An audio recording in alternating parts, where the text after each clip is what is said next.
Now, you might not bow down to Mary, but you probably got a crucifix in your church or around your neck in between your breasts, as prophecy says. Or you're bowing down to a Christmas tree or four-footed beasts and Easter bunnies and chickens and Easter eggs and crap like that. Romans 1 even. So the sin that leads to death is idolatry. You break that commandment and you end up with pride. And pride makes you stupid. You think you're smart, but you're stupider than a sack of hammers. And that's what the Bible tells you. There's so many times he calls the end days Christian church stupid, sottish, brutish in knowledge, unwise, foolish. Yeshua says it himself. You're foolish. You're a fool if you don't believe what Moses and the prophets said. That's in, what? Luke 23 or 4, I can't remember.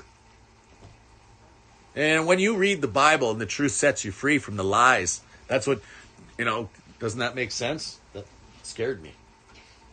It was like there was a snake under the blanket.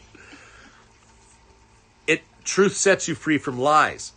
And so you expose the simplest lie. 3 days, 3 nights in the grave. Or is the Bible lying? Because was it only 1.5 days in the grave? And so now what is the definition of stupid? Somebody who doesn't correct themselves over the simplest thing to see. 3 days, 3 nights in the grave. So from that lie comes, the accepting worshiping on Sunday, because they think they made it come to pass in their own imagination that this is true. They can't even count to 3. Next thing you know, they're worshiping on Sunday and, making excuses that this is okay instead of the day that the Lord draws near to us. And every one of them's breaking his Sabbath day and not giving healing to their neighbors. You see, they don't love the children of God. If they love the children of God, they'd be inviting them to the Sabbath gathering so that these people could get healed. But it's not in them to heal people. They give them a couple dollars. In their heart, they justify themselves and they carry on about, their adultery all week long, whatever they're doing. Going to the hair salon, getting their hair and nails done so that, they're just pompous people.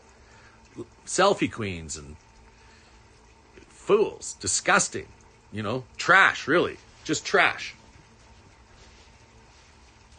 I'm just waiting for all the numbers to start dropping now. Well, whatever. People, if you were a real Christian, you would want the other people to have the truth so that they could get the healing of the Holy Spirit. And the Christians don't even know how to explain that because my goodness. Where'd it go? These things are terrible.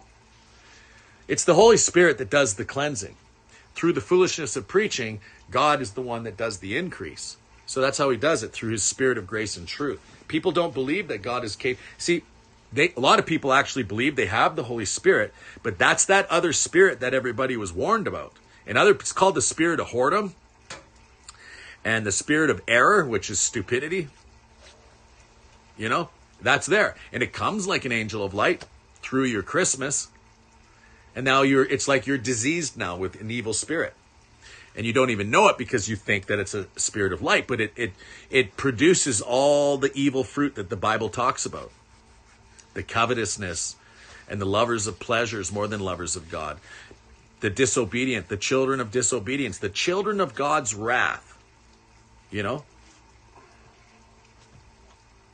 The self-righteousness, the swine flesh eaters that justify themselves. We were talking about this last night, right? About Acts 10 and 11. And if you were to take it word for word, what's being said in Acts 10 and 11, the way the Christians do, see, we can eat swine's flesh now. No, it's saying you can eat men now. You idiots.